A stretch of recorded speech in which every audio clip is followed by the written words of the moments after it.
നല്ല ടേസ്റ്റി ആയിട്ടുള്ള potato balls തയ്യാറാക്കിയാലോ?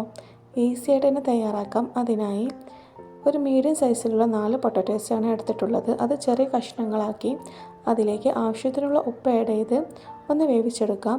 ഇത് റെഡിയായതിന് ശേഷം ഒന്ന് മാഷ് ചെയ്തെടുക്കാം. ഇതിലേക്ക് ആവശ്യത്തിനുള്ള കോൺഫ്ലവറും മഞ്ഞൾപ്പൊടി, ചില്ലി ഫ്ലേക്സ്, മല്ലിച്ചപ്പ് ഇവയെല്ലാം ആഡ് ചെയ്ത് മിക്സ് ചെയ്ത് ഒന്ന് കുഴച്ചെടുക്കാം.